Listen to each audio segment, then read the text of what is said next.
राजवस्त्र और बहुत सारा धन इनाम में दिए। इसके बाद भी वह दिन प्रतिदिन वैद को उपहार देता। बादशाह का मंत्री वैद की इस प्रतिष्ठा और उस पर बादशाह की ऐसी अनुकंपा देखकर जल उठा। एक दिन एकांत में मंत्री ने बादशाह से निवेदन किया कि अगर आप अप्रसन्न न हो तो मैं आपसे कुछ कहना चाहता हूँ। बादशाह ने अनुमति दे दी। मंत्री ने कहा कि वैद महाधूर्त है, वह आपके शत्रुओं द्वारा भेजा गया है जो आपकी छलपूर्वक हत्या करना चाहता है। बादशाह ने जवाब दिया, मंत्री तुम्हें हो क्या गया है जो ऐसी निर्मूल बातें कर रहे हो और वैद को दोषी ठहरा रहे हो। मंत्री ने कहा, हुजूर मैं बगैर सोचे समझे यह बात नहीं कह रहा। गुप्तचरों के माध्यम से मुझे पता चला है कि ये व्यक्ति विश्वसनीय नहीं है। बादशाह ने कहा, विद्वानों का कहना है कि सत्पुरुष वही होते हैं जो अपने साथ किए गए किंचित मात्र उपकार को आजीवन न भूलें। उसने तो मुझ पर बहुत बड़ा उपकार किया है, अगर मैं उसे थोड़ा इनाम दे भी रहा हूँ तो तुम उससे जलने क्यों लगे। मंत्री बोला, अगर मेरी बात असत्य निकले तो आप मुझे वैसा ही दंड देना जो एक राजा ने अपने अमात्य को दिया था। अंत में उस अमात्य को मरना ही पड़ा था। बादशाह ने कहा, तुम किसकी बात कर रहे हो। वजीर ने कहा, हे राजन, प्राचीन समय में एक राजा था। उसके राजकुमार को शिकार का बड़ा शौक था। राजा उसे बेहद चाहता था, जिसके चलते वह राजकुमार की किसी इच्छा को अस्वीकार नहीं करता।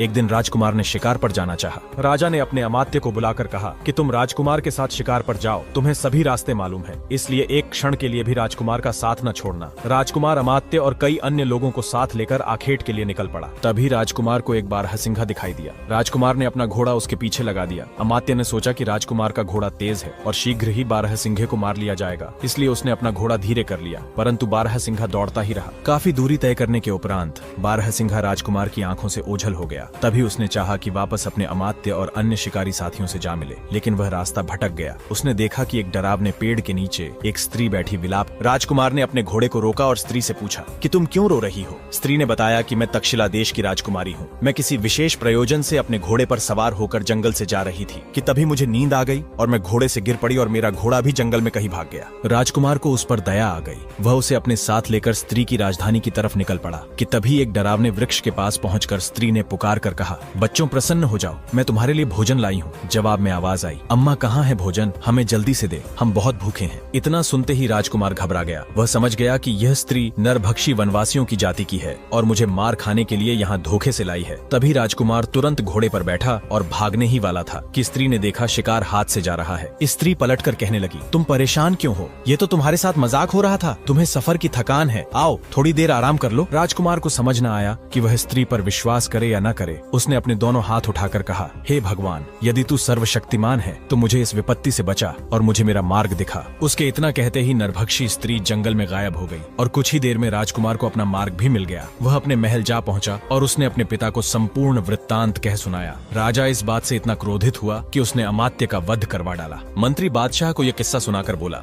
मैंने